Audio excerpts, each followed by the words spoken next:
Hello everyone, आप सबका स्वागत है आपके यूट्यूब चैनल में। आज हम लोग length of the belt drive देखेंगे कि किस तरह से length of the belt drive निकालते हैं। ठीक है, ओपन बेल्ट ड्राइव। अभी हम लोग ओपन बेल्ट ड्राइव का देखेंगे, फिर क्रॉस बेल्ट ड्राइव का देखेंगे। ये ओपन बेल्ट ड्राइव और क्रॉस बेल्ट ड्राइव होता क्या है? एक्चुअली बेल्ट ड्राइव का क्लासिफिकेशन किया गया था, उसमें से ये दो क्लासिफिकेशन है, जिसमें ओपन बेल्ट ड्राइव और जो क्लोज्ड बेल्ट ड्राइव है, उसमें ओपन बेल्ट ड्राइव जो है ये जो होता है वो डायरेक्टली, मतलब जो ये पुली है मेरा, ड्राइवर पुली और ड्रिवन पुली, दोनों का डायरेक्शन देखिएगा तो सेम होगा। देखिए यहाँ पे ये अगर इस साइड में घूम रहा है, मतलब अगर क्लॉकवाइज घूम रहा है, तो ये वाला जो ड्रिवन पुली है वो भी अपना क्लॉकवाइज घूमेगा। तो ये हो जाता है क्या? Open belt drive. और इसमें जो बेल्ट लगाया हुआ रहता है वो एक दूसरे को टच नहीं करता, मतलब यहाँ क्रॉस का कुछ भी निशान नहीं है, क्रॉस टाइप से नहीं होता है। तो ये हो गया ओपन बेल्ट ड्राइव। और अगर क्रॉस बेल्ट ड्राइव अगर आप देखिएगा तो इसमें से क्या होता है कि ये पुली और इस पुली दोनों का डायरेक्शन अलग हो जाता है। क्रॉस बेल्ट ड्राइव में इन दोनों का डायरेक्शन अलग हो जाता है। और क्या होता है कि ये जो बेल्ट यहाँ से आकर के यहाँ पे आता है और फिर अगेन यहाँ से जा कर के ऐसे आता है, ये होता है क्रॉस बेल्ट ड्राइव। ठीक है, क्रॉस बेल्ट ड्राइव इसको कहते हैं। इस तरह से बेल्ट आता है तो इसको हम लोग बोलेंगे क्रॉस बेल्ट ड्राइव। तो अभी हम लोग ओपन बेल्ट ड्राइव का लेंथ ऑफ द बेल्ट निकालते हैं। लेंथ ऑफ द बेल्ट निकालने के लिए हम लोग को क्या क्या करना पड़ता है? अगर आपको पूछा जाए कि ये मेरा बेल्ट ड्राइव है, इसमें length of the belt drive आपको निकालना है ना, बिना बेल्ट को खोले, तो क्या करते हैं कि इसमें कुछ रेडियस है। इस पुली का रेडियस तो आपको अब पता होगा, इस पुली का रेडियस आपको पता होगा। और एक ये एंगल जो अल्फ़ा दिख रहा है, ये एंगल अल्फ़ा है जो एक्स्ट्रा कांटेक्ट, जैसे जब ओपन बेल्ट ड्राइव होता है तो ये देखिएगा तो ये कितना एंगल तक कांटेक्ट में रहता है, तो इसको हम लोग बोलते हैं एंगल ऑफ लैप या फिर एंगल ऑफ कांटेक्ट। अभी हम लोग इसके बाद वाला वीडियोज़ में ये भी कवर करेंगे कि एंगल ऑफ लैप और एंगल ऑफ कांटेक्ट कैसे निकालते हैं। ठीक है, एंगल ऑफ लैप और एंगल ऑफ कांटेक्ट कैसे निकालते हैं वो भी बताएंगे। तो ये जो अल्फ़ा है अपना, ये जो अल्फ़ा है, ठीक है, अल्फ़ा, और यहाँ पर भी ये अल्फ़ा, ये दोनों क्या होगा? दोनों का सेम एंगल होगा। यहाँ और यहाँ दोनों सेम एंगल होगा। और ये एंगल ई से ले करके जी तक ये बेल्ट जो होगा इस पुली के टच में रहेगा। फिर यहाँ से वो टच कांटेक्ट छोड़ देगा पुली का और फिर इधर आ जाएगा, फिर यहाँ पे कांटेक्ट इतना रहेगा।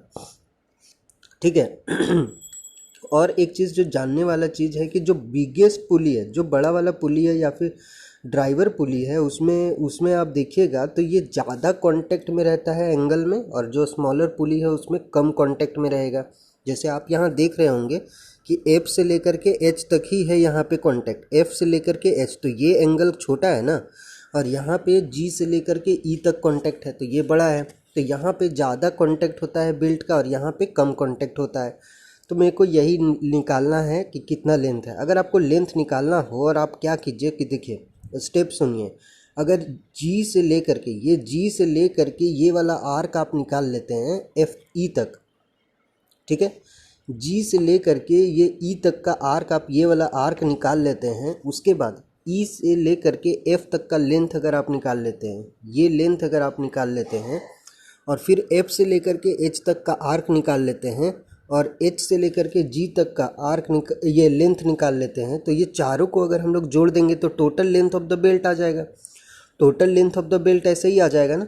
अब अगर हम लोग क्या करें कि ये जो लेंथ है, देखिए यहाँ से लेकर के ये जो लेंथ है एकदम हॉरिजेंटल लेंथ x दिया हुआ है, मतलब इसके सेंटर से, मतलब बिगेस्ट पुली या ड्राइवर पुली के सेंटर से लेके ड्रिवन पुली के सेंटर तक का डिस्टेंस अपना क्या है? x है। ओके। और ये जो अपना ड्राइवर पुली है उसका रेडियस अगर देखेंगे तो r1 है, और जो स्मॉलेस्ट पुली है या ड्रिवन पुली है उसका रेडियस देखेंगे तो r2 है। ओके। इतना गिवन होने के बाद अब हम लोगों ने क्या किया कि एक लाइन ड्रॉ किया जो इस लाइन के पैरेलल है। इस लाइन के पैरेलल एक लाइन ड्रॉ कर दिया, इसके सेंटर से एक लाइन ड्रॉ कर दिए। तो ये क्या होगा? ये जो लाइन है इस पर परपेंडिकुलर होगा, क्यों? क्योंकि ये जो लाइन है ये टेंजेंट है ना इस सर्कल पे, तो इसीलिए यहाँ पे ये जो जब हम लोग एक्सटेंड करेंगे तो ये इस लाइन पे बिल्कुल परपेंडिकुलर आएगा। ठीक है। ये कंस्ट्रक्शन होने के बाद अगर हम लोग क्या करें कि इस पूरा बेल्ट ड्राइव सिस्टम को दो हिस्से में बांट दें। यहाँ से एक हिस्सा नीचे वाला, एक हिस्सा ऊपर वाला, दोनों देखिए सिमिलर हिस्सा है ना। ऊपर वाला भी सेम है, नीचे वाला भी सेम है। तो अगर हम लोग यहाँ से लेकर के यहाँ तक का आर्क, ठीक है, ये वाला आर्क केवल आधा आर्क निकाल लेते हैं और ये लेंथ निकाल लेते हैं, और फिर यहाँ F से लेकर के K तक का ये आर्क निकाल लेते हैं और इन तीनों को जोड़ देते हैं, और जोड़ने के बाद 2 से मल्टीप्लाई कर देंगे तो ये सेम हो जाएगा। समझ रहे हैं शॉर्टकट कैसे किया? ये आर्क, ये लेंथ और ये आर्क अगर निकाल लिया जाए और उसको 2 से मल्टीप्लाई कर दिया जाए तो ये टोटल लेंथ निकल जाएगा बेल्ट का। तो बस यही किया गया है, यही किया गया है। और सबसे पहले ये आर्क निकालने के लिए हम लोग क्या करेंगे, अगर इसका जो ये आर्क निकालना है हम लोगों को, ठीक है ना, तो ये निकालने के लिए हम लोग को क्या करना होगा, सबसे पहले ये एंगल पता होना चाहिए कि कितना एंगल टच में है। मतलब तो हम लोग क्या करेंगे, तो आप ध्यान दे रहे होंगे, ध्यान से देख रहे होंगे, तो एक चीज़ है कि ये अपना 90 डिग्री है, ठीक है, यहाँ तक अपना 90 डिग्री है वर्टिकल लाइन। लेकिन ये जो अल्फ़ा है, ये अल्फ़ा का वैल्यू अभी हमको पता नहीं है, ये अल्फ़ा का वैल्यू अभी हम लोगों को पता नहीं है। तो ये अल्फ़ा कैसे निकालेंगे, तो वही अल्फ़ा पहले निकाल लेते हैं। तब ये टोटल जब ये एंगल आ जाएगा, जितना ये कांटेक्ट में है, ये कांटेक्ट में है, तो उसी तरह से यहाँ पर जो अल्फ़ा निकल जाएगा उसको 90 से घटा देंगे तो ये वाला भी कांटेक्ट में आ जाएगा। F से लेकर के K तक का, F से लेकर के K तक का आ जाएगा। तो हम लोग यहाँ से आर्क आसानी से निकाल सकते हैं और यहाँ से भी आर्क आसानी से निकाल सकते हैं। यहाँ का आर्क क्या हो जाएगा, तो इस सर्कल का या फिर इस पुली का radius multiplied by the angle of contact. ये जो एंगल है उतना जितना कांटेक्ट में है ये वाला, क्योंकि अभी हम लोग तो 2 हिस्सा में बांट चुके हैं ना, तो इसीलिए सिर्फ हम ऊपर वाला का बात कर रहे हैं। तो ये एंगल को मल्टीप्लाई कर देंगे किससे, ये एंगल को रेडियस से मल्टीप्लाई कर देंगे तो ये आर्क निकल जाएगा यहाँ तक, ये आर्क यहाँ तक निकल जाएगा। फिर अगेन ये आर्क निकालने के लिए इसका रेडियस को मल्टीप्लाई कर देंगे किससे, इसका रेडियस को मल्टीप्लाई कर देंगे 90 माइनस अल्फ़ा से, 90 माइनस अल्फ़ा से। तो अल्फ़ा निकालना सबसे बड़ा बात हो गया है अभी हम लोगों को कि अल्फ़ा कैसे निकाला जाए। तो देखिए अब हम लोग सबसे पहले जो मैं बोला वो चीज़ यहाँ पे लिखा हुआ मिलेगा आपको। Length of the belt drive से पहले आर्क ऑफ जी ई, तो आर्क ऑफ जी से लेकर के ई तक, फिर प्लस है ई एफ, तो देखिए प्लस है E F, plus arc F के एच, तो यहाँ पे है एफ के एच प्लस एच जी, तो प्लस एच जी, ठीक है, यही था टोटल। उसके बाद हमने क्या किया कि लेंथ को 2 टाइम्स, मतलब मैंने बोला कि इसको 2 हिस्से में बांट देना है, तो 2 से मल्टीप्लाई कर देंगे आधा हिस्से को, तो जे ई, तो यहाँ देखिए जे है, जे से ई, जे से ई, यहाँ जे कट गया है तो आप यहाँ लिख लेंगे जे है, जे से ई तक प्लस ई एफ तो चेंज होगा नहीं, तो ई एफ प्लस एफ के प्लस एफ के, तो यहाँ देखिए एफ के, ठीक है। तो इन तीनों को जोड़ करके 2 से मल्टीप्लाई कर देंगे तो टोटल हो जाएगा। अब हम लोगों ने क्या किया कि इस अल्फ़ा को निकालने के लिए हम लोगों ने ये कंस्ट्रक्शन जो किया था ये अल्फ़ा निकालने के लिए ही था। अब हम लोगों ने क्या किया कि ये अल्फ़ा और ये अल्फ़ा क्या होगा, इक्वल हो जाएगा। यहाँ पर भी जो एंगल बनेगा वो अल्फ़ा बनेगा, ठीक है, ये जो एंगल बनेगा ये अल्फ़ा बनेगा। और ये एंगल अल्फ़ा कैसे बनेगा ये बताइए, ये अल्फ़ा कैसे बनेगा एंगल, ठीक है, आपको बताना है कि ये एंगल अल्फ़ा कैसे बनेगा। देखिए ये एंगल अल्फ़ा कैसे बनेगा ये जानने के लिए सबसे पहले क्या करते हैं कि हम लोग एक ट्रायंगल का रूल जानते हैं। ट्रायंगल का रूल जानते हैं ना कि जो एक्सटीरियर एंगल होता है, तो अगर ये ट्रायंगल हम लोग देखें, ये O2 O1 और ये M, O2 O1 M ये ट्रायंगल है। अगर ये ट्रायंगल देखा जाए तो इसका एक्सटीरियर एंगल क्या है, एक्सटीरियर एंगल यहाँ पे ये वाला एंगल है exterior 90 plus alpha, 90 plus alpha, और ये 90 प्लस अल्फ़ा इक्वल होता है किसका, सम ऑफ आइदर 2 इंटीरियर एंगल। तो ये वाला एंगल को छोड़ करके जो यहाँ एंगल बना और यहाँ एंगल बना, इन दोनों के सम के बराबर होता है। तो यहाँ 90 और यहाँ पे देखिए तो ये वाला भी 90, तो यहाँ जो अल्फ़ा बचा वो अल्फ़ा तो यहाँ आएगा ना, ये अल्फ़ा यहाँ आएगा ना। समझ आ रहा है कि नहीं कि एक ट्रायंगल में जो एक्सटीरियर एंगल होता है वो एक्सटीरियर एंगल में आप रूल जानते हैं कि it is the sum of 2 interior angle. तो ये अल्फ़ा और ये 90 के सम के बराबर होगा, तो ये 90 इक्वल कर दिया तो अल्फ़ा यहाँ आ जाएगा। समझ आ रहा है, अल्फ़ा यहाँ आ जाएगा। तो बस यही है, तो अल्फ़ा यहाँ आ चुका है। तो अब हम लोगों ने क्या किया कि यहाँ साइन अल्फ़ा ले लिया, साइन अल्फ़ा लेंगे तो O1M बाई O1 O2 आ जाएगा। साइन अल्फ़ा लेंगे तो क्या हो जाएगा O1M, साइन अल्फ़ा यहाँ पे अल्फ़ा है तो P अल्फ़ा अगर यहाँ रहेगा तो हाइट क्या हो जाएगा, ये हो जाएगा, इस एंगल के कंपेयर में हाइट ये हो जाएगा और हाइपोटेन्यूस ये हो जाएगा। तो हाइट ये O1m और ये वाला लेंथ हो गया O1 O2 हो गया ये, ठीक है, O1 O2 हो गया ये वाला। ओके, तो O1 O2 का वैल्यू देखिए यहाँ x गिवन है ना, O1 O2 का वैल्यू x गिवन है ना, इसका सेंटर से सेंटर तक का डिस्टेंस x गिवन है, तो O1 O2 को हम लोगों ने x लिखा। और O1m को क्या लिखेंगे, तो देखिएगा O1m को हम लोग क्या लिख सकते हैं, O1m को ध्यान से देखिए, O1m को हम लोग क्या लिख सकते हैं, तो टोटल ये वाला डिस्टेंस क्या है, टोटल ये वाला डिस्टेंस क्या है अपना R1 है, रेडियस R1 है, R1 गिवन है ना, तो रेडियस R1 है, और E से लेकर के M तक का डिस्टेंस क्या है, तो आप यहाँ देखिएगा तो ये किसके पैरेलल है, इसके रेडियस के पैरेलल, मतलब R2 के पैरेलल है, और R2 के बराबर होगा कौन, E से लेके M। तो यहाँ से O1 से लेके M तक का डिस्टेंस क्या हो जाएगा, R1 माइनस R2 हो जाएगा। O1 से M तक का डिस्टेंस क्या हो जाएगा, R1 माइनस R2। तो देखिए यहाँ पे वही लिखा हुआ है R1 minus R2 by X, तो sine alpha is equal to R1 minus R2 by X. Since alpha बहुत स्मॉल है, बहुत छोटा एंगल है, इसीलिए हम लोग साइन अल्फ़ा को केवल अल्फ़ा लिख सकते हैं, और अल्फ़ा यहाँ पर जो होगा वो रेडियन में होगा, याद रखना है, एंगल थीटा में नहीं रहेगा, ठीक है, रेडियन में रहेगा। और यहाँ R1 minus R2 by x हो गया। अब जैसे ही आप यहाँ अल्फ़ा निकाल चुके हैं, तो मैं क्या बताया था कि आर्क आप निकाल सकते हैं आसानी से। अगर आर्क आपको जे से लेके ई तक ये वाला आर्क निकालना है, तो 90 प्लस अल्फ़ा को मल्टीप्लाई कर देंगे R1 से, 90 प्लस अल्फ़ा को। तो आप यहाँ देख रहे होंगे कि आर्क जब जे ई निकाल रहे थे तो 90 पाई/2 को हम लोग 90 बोलते हैं, तो पाई/2 आपने क्या बताया था, यहाँ 90 डिग्री यूज़ नहीं करना है, रेडियन यूज़ करना है ना, रेडियन यूज़ करना है, क्योंकि आप अल्फ़ा जो निकाल रहे हैं वो रेडियन में है, तो आप यहाँ रेडियन ही यूज़ करना है हमेशा, इसीलिए यहाँ पाई/2 लिया गया है। तो पाई/2 प्लस अल्फ़ा, इसको मल्टीप्लाई कर देंगे R1 से, तो ये आर्क निकल जाएगा। वापस से अगर F के, अगर हम लोग स्मॉलेस्ट पुली जो या फिर ड्रीवन पुली है उसके लिए आर्क निकालेंगे, तो R2 को मल्टीप्लाई करना होगा किससे, पाई/2 माइनस अल्फ़ा से। मैं बताया था कि पाई/2 माइनस अल्फ़ा करना होगा, पाई/2 माइनस अल्फ़ा, क्योंकि आप यहाँ आर्क क्या होता है, छोटा हो जाता है।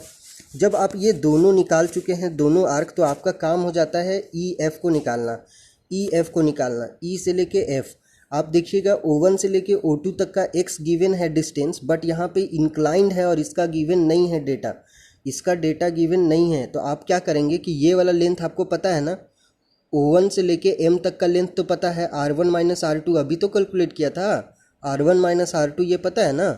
अब O1 से लेके O2 तक का x डिस्टेंस पता है ना, तो M से लेके O2 का डिस्टेंस नहीं आ जाएगा। अगर आपको अल्फ़ा का एंगल पता हो, ये लेंथ और ये लेंथ पता हो, और अल्फ़ा पता हो, तो आसानी से ये वाला निकल जाएगा, M से लेके O2। अब जब M से लेके O2 निकल जाएगा तो वो इक्वल होगा किसके, E से लेके F तक का डिस्टेंस के बराबर होगा।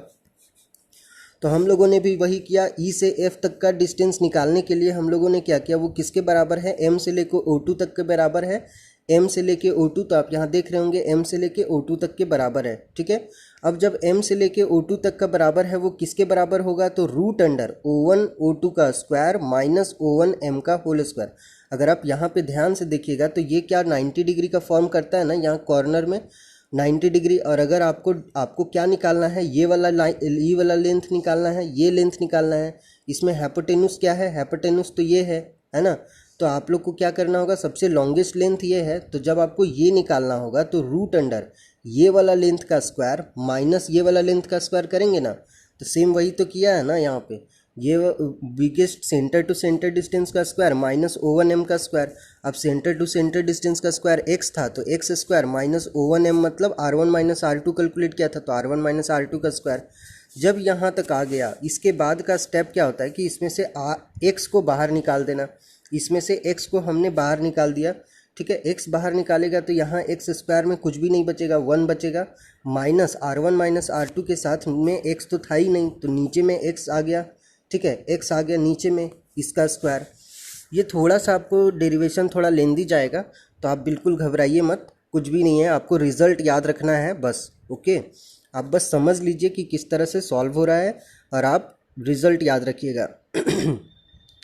जब यहाँ तक पहुँच गए तो ये एक्सपेंशन अगर आपको याद होगा तो बाइनोमियल थ्योरम जो आप मैथमेटिक्स में मैथ्स 3 में पढ़े हैं, बाइनोमियल थ्योरम, उसी के हिसाब से आप इसको एक्सपेंड कर सकते हैं। एक्सपेंड कर सकते हैं। तो x यहाँ पे छोड़ दीजिए, x यहाँ पे छोड़ दीजिए, ठीक है। बाइनोमियल थ्योरम का इस्तेमाल कर रहे हैं हम लोग। EF is equal to x यहाँ पे छोड़ दीजिए, और जो ब्रैकेट में ये वाला रूट अंडर के अंदर में जो बचा हुआ है इसको एक्सपेंशन कर दीजिए, रूट अंडर एक्स का एक्सपेंशन। तो 1 माइनस 1/2 जो यहाँ पर है r minus r one by x का होल स्क्वायर, ये जो पावर में 2 होता है वो जो रूट अंडर में 1/2 था वो 1/2 पावर इधर आ जाता है। जैसे ये रूट अंडर में है ना, तो रूट अंडर में अगर हम लोग इसको देखिए, आपको मैं सही से बता देता हूँ, बाइनोमियल थ्योरम का थोड़ा सा कॉन्सेप्ट है कि अगर हम लोग के पास 1 माइनस एक्स का पावर 1/2 या फिर 1/n जो भी रहे, तो इसका हो जाएगा 1 माइनस 1/2 एक्स, ठीक है। फिर इस तरह से कंटिन्यू चलता चला जाता है, आता है ना सेकेंड टर्म तक। हम लोग को केवल सेकेंड टर्म तक मतलब है, हम लोग सेकेंड टर्म तक ही निकाल करके छोड़ देंगे। तो सेम यहाँ पर जो एक्सपेंशन है वो इसी तरह है। यहाँ जो एक्स हम लोग यूज़ किया वो एक्स के पूरा ये वाला टर्म को एक्स माना है यहाँ पे, ठीक है, पूरा एक्स इस टर्म को माना है।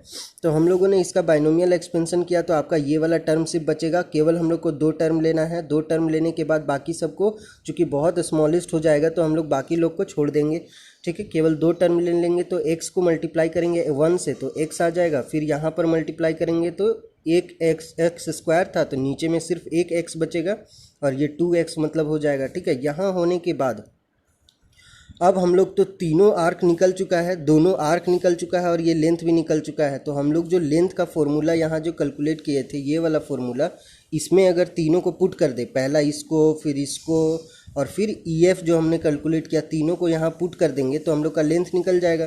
तो हमने कुछ नहीं, बस तीनों को पुट किया है, ठीक है। यहाँ पे तीनों को बस पुट किया गया है और कुछ नहीं। उसके बाद जो R1 के साथ π/2 था प्लस अल्फ़ा, तो यहाँ सबको मल्टीप्लाई कर दिया गया और शॉर्ट फॉर्म लाने का प्रयास किया गया है, ठीक है। आप इसको ध्यान से अगर देखिएगा तो R1 को π/2 से मल्टीप्लाई किया तो R1 π/2 प्लस R1 को अल्फ़ा से R1 alpha plus x minus R1, ये वाला जो है x minus R1 minus R2 का होल स्क्वायर बाई 2x। आप देखिए यहाँ पर ये वाला टर्म ही है, ठीक है ना, कंफ्यूज बिल्कुल नहीं होना है। ये टर्म एक टर्म है, EF का बदले ये वाला टर्म आया था, ठीक है। उसके बाद जो दूसरा आर्क था उसके बदले ये वाला टर्म आया था।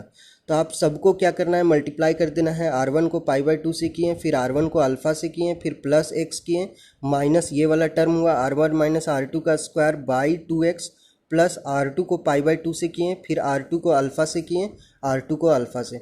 जब इन सब को मल्टीप्लाई कर दिए तो आपका ये वाला टर्म आराम से रिड्यूस्ड हो जाएगा।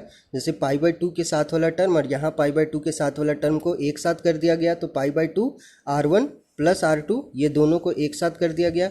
R1 अल्फ़ा और यहाँ R2 अल्फ़ा दोनों को एक साथ कर दिया गया तो अल्फ़ा बाहर आ जाएगा R1 माइनस R2, और ये वाला टर्म को यहाँ पे छोड़ दिया गया है R1 माइनस R2 का स्क्वायर बाई 2x। ओके, जब यहाँ तक पहुँच चुके हैं हम लोग तो आप यहाँ अल्फ़ा का बदले तो आप कुछ पुट कर सकते हैं ना अल्फ़ा के बदले। अब अल्फ़ा के बदले तो आप निकाल चुके थे, यहाँ पे अल्फ़ा के बदले आप यहाँ निकाल चुके थे R1 minus R2 by x निकाल चुके थे ना। तो यहाँ अल्फ़ा के बदले जो हम लोग अल्फ़ा यहाँ निकाले हैं उसके बदले यहाँ पे पुट कर देना है, ठीक है।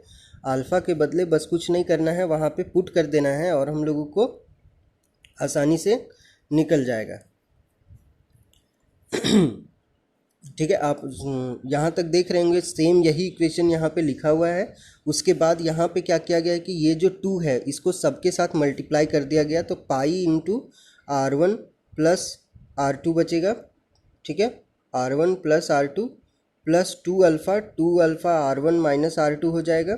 फिर यहाँ पे 2x हो जाएगा और यहाँ पे 2 चला जाएगा। बस 2 को हमने क्या किया, सबके साथ मल्टीप्लाई कर दिया। यही सेम इक्वेशन यहाँ पे भी लिखा हुआ है, बस 2 को मल्टीप्लाई कर दिया। जैसे ही आप 2 को मल्टीप्लाई करके इस अल्फ़ा के बदले R1 minus R2 by x का वैल्यू पुट कर देंगे तो यहाँ पे अल्फ़ा है, बस एक ही जगह तो अल्फ़ा है, तो हमने वहाँ पे R1 minus R2 by x का वैल्यू पुट कर दिया, ठीक है। फिर उसको सॉल्व कर दिया, R1 minus R2 by x हो गया और यहाँ पे पहले से R1 माइनस R2 था, देखिएगा तो यहाँ R1 माइनस R2 पहले से था तो उसका स्क्वायर हो गया। अब जब स्क्वायर हो ही गया है तो एक और स्क्वायर का टर्म है, दोनों को एक साथ रिड्यूस कर देना है।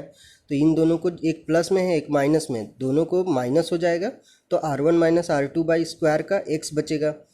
फिर जो ये टर्म बचा मेरा, ये टर्म बचा फाइनली, ठीक है। मेरा कौन सा टर्म बचेगा, ये वाला पाई R1 plus R2 plus 2x plus R1 minus R2 का होल स्क्वायर बाई x, ठीक है। ये टर्म आपका फाइनली बचेगा। उसके बाद अगर आप इसको डायमीटर में टर्म में चेंज करना चाहें तो R1 को डायमीटर अगर चेंज करेंगे तो D/2 होगा, और D1/2, R2 को D2/2, और यहाँ पे R1 के बदले D1/2 का होल स्क्वायर, चूँकि यहाँ स्क्वायर है तो D1/2 का होल स्क्वायर और D2/2 का होल स्क्वायर। अब यहाँ नीचे में जितना 2 है सबको एक साथ करके स्क्वायर है तो 2 का स्क्वायर 4 हो जाएगा, और यहाँ पे चूँकि 2 स्क्वायर वगैरह तो है नहीं तो सिर्फ नीचे में 2 आ जाएगा। तो फाइनली आप ये वाला फॉर्मूला याद रखिए, क्योंकि आपको जो भी पुलीज वगैरह गिवन होता है उसमें आपको डायमीटर गिवन होता है, तो आपको रिजल्ट बिल्कुल याद रखना है। ये वाला रिजल्ट आपको याद रखना है कि π/2 d1 plus d2, π/2 d1 plus d2 plus 2x plus d1 minus d2 का whole square by 4x, d1 minus d2 का whole square by 4x। Okay, तो ये फॉर्मूला आपको याद रखना है, ये फॉर्मूला आपको याद रखना है कि length of the belt drive for open belt drive के लिए, ठीक है ना। ये सिर्फ आपको ओपन बेल्ट ड्राइव के लिए ये फॉर्मूला लगाना है। अगर क्लोज बेल्ट ड्राइव रहेगा तो देखिएगा, अभी मैं क्लोज बेल्ट ड्राइव का भी करूँगा, बहुत सिंपल है क्लोज बेल्ट ड्राइव का भी। आप अगर यहाँ तक ये ओपन बेल्ट ड्राइव का अगर आप समझ चुके हैं तो क्लोज बेल्ट ड्राइव का आसानी से आपको सॉल्व कर लेना है। आपको डेरिवेशन का ज़रूरत ही नहीं है, एक्चुअली आपको डेरिवेशन का ज़रूरत नहीं है, आप रिजल्ट याद रखिए। तो π/2 d1 प्लस d2, आप डेरिवेशन मैं इसलिए बताता हूँ ताकि आपको याद करने में आसानी हो और हर एक चीज़ को समझने में आसानी हो कि ये आखिर आया कहाँ से। ओके, तो π/2 d1 plus d2 plus 2x plus d1 minus d2 का होल स्क्वायर बाई 4x, ठीक है। π/2 d1 plus d2 plus 2x plus d1 minus d2 का होल स्क्वायर बाई 4x, आप इसको याद कर लें, ये ओपन बेल्ट ड्राइव का फॉर्मूला हो जाएगा।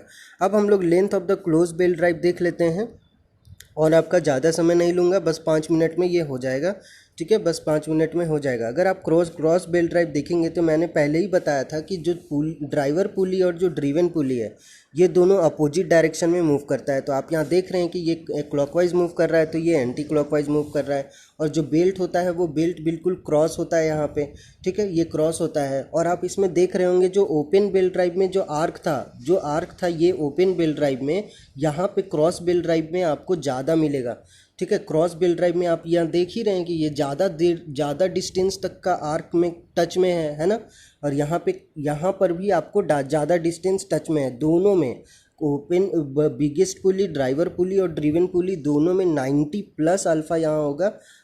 यहाँ पर अगर हम लोग देखेंगे जब इसको दो हिस्सा में बांटेंगे तो यहाँ पर भी 90 प्लस अल्फ़ा, यहाँ पर भी 90 प्लस अल्फ़ा होगा, और जो बेल्ट ड्राइव होगा बिल्कुल इसी तरह से हम लोग यहाँ पर भी हम लोग एक कंस्ट्रक्शन करते हैं और सेम इसी तरह से फाइंड करते हैं। फाइनली मैं रिज़ल्ट का बात करता हूँ कि रिज़ल्ट हम लोग कैसे लाते हैं। जैसे आर्क का मैंने बात किया था, सेम यहाँ भी वही आर्क फॉलो करना है कि सबसे पहले आर्क यहाँ से लेकर के यहाँ तक कैलकुलेट कीजिए, फिर ये लेंथ कैलकुलेट कीजिए, फिर ये आर्क कैलकुलेट कीजिए, फिर ये लेंथ कैलकुलेट कीजिए, फिर इसको दो हिस्सा में बांट देंगे तो हम लोग को सिर्फ ये आर्क कैलकुलेट करना होगा, ये लेंथ कैलकुलेट करना होगा और सिर्फ ये आर्क कैलकुलेट करना होगा। फिर उसको 2 से मल्टीप्लाई कर देंगे तो अपना फाइनली ये पूरा पोर्शन लेंथ का मिल जाएगा।